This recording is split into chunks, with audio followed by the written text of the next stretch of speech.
Woke supremacy that we see news. used over and over and over again by right-wing extremists. And here, in the context of the search warrant that was executed on Mar-a-Lago on August 8th. So following the search warrant executed on Mar-a-Lago, one of the things that the radical right Trump supporters were saying is release the affidavit, release the affidavit.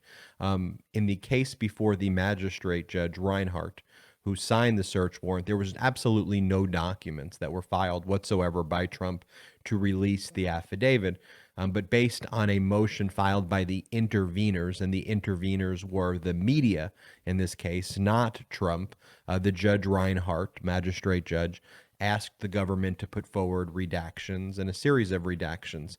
Trump and Trump's team filed nothing regarding the proposed redactions that were provided by the Department of Justice. They gave no statement about what their position was at all. But what they did do is go on the media and talk a lot about their position. And the person who went on the media, almost more than anybody other than maybe Trump's lawyers, Christina Bobb and Alina Habba, the person who went on most was Kash Patel.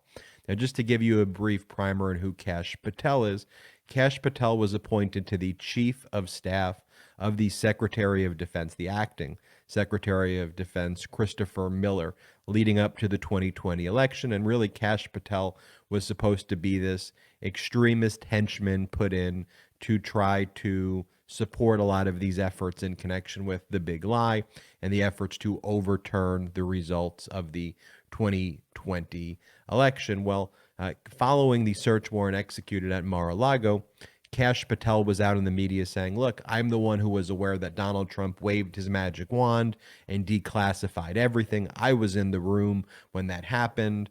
I know that Trump declassified everything. But again, that doesn't even matter based on what the crimes are. The classification status doesn't matter.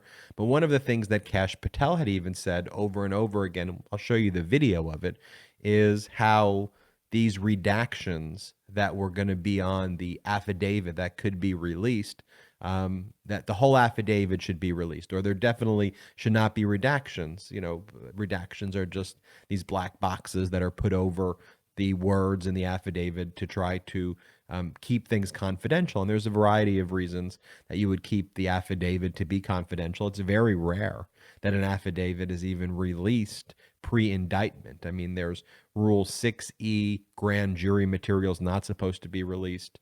And there's a whole variety of other reasons because of sources and methods and witnesses.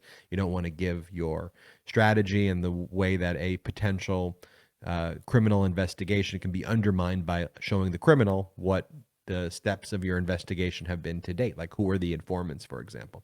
But Kash Patel, he goes on TV and he says, you need to take away these redactions, take away these redactions. Here, play the clip of Kash Patel on the network that is the propagandist for the radical extremists called Fox. So what happens? The fake news mafia comes in and says, oh, but there was no protocols followed. And Mark, you know, when they're arguing protocols and procedure, it's because they have lost the factual argument and the truth. And now they are trying to hide behind this magistrate judge who is going to supposedly play this game of redactions. We saw it in Russiagate. And when I was a deputy DNI, we lifted all those redactions from the Russiagate docs. And what do we see, Mark? Corruption. Right. So it would seem Kash Patel's position is redactions bad, no redactions good. Pretty clear, right? So when the government submitted its proposed redactions. By the way, Trump had the ability to see the proposed redactions. He could have objected to it or asked to be involved in the process, and they didn't, of course, do anything at all. And if Kash Patel is an agent of Trump or working with Trump, they could have objected to the judge about these redactions, which they did not do. But the government did not redact Kash Patel's name in the affidavit that was ultimately released last week, because he was one of the individuals that was basically involved in some of the back and forth discussions between the government and Trump's team, where the government was basically saying, you have no right to these documents, return it.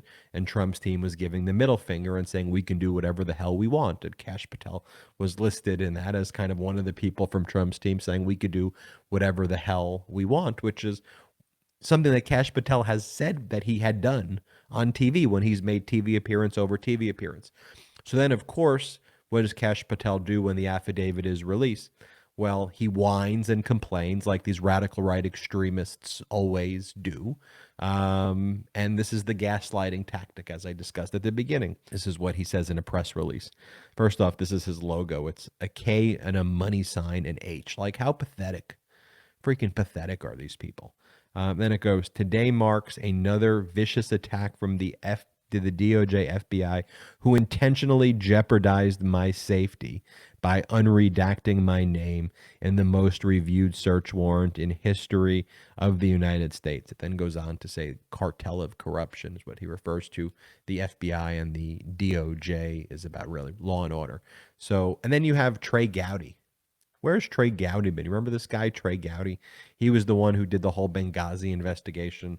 Unlike Trump and his group of pathetic losers, Hillary Clinton sat there before this Benghazi committee run by this Trey Gowdy idiot. Trey Gowdy then retired after Benghazi was shown to be this attack from the DOJ FBI, who intentionally jeopardized my safety by unredacting my name in the most reviewed search warrant in history of the United States. It then goes on to say cartel of corruption is what he refers to. The FBI and the DOJ is about really law and order. So, and then you have Trey Gowdy. Where's Trey Gowdy been? You remember this guy, Trey Gowdy? He was the one who did the whole Benghazi investigation. Unlike Trump and his group of pathetic losers, Hillary Clinton sat there before this Benghazi committee run by this Trey Gowdy idiot.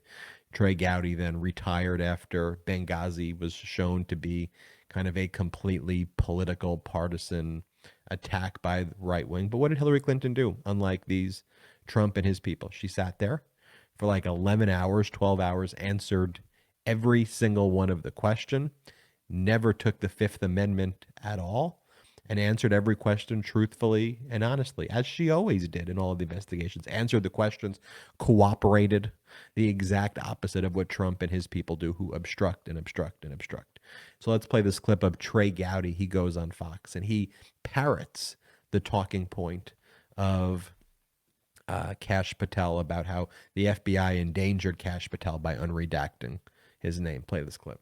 And the department and FBI took a petty, sophomoric swipe at Kash Patel. You may recall DOJ didn't want the affidavit released at all, even with redactions, because of potential danger to agents and witnesses.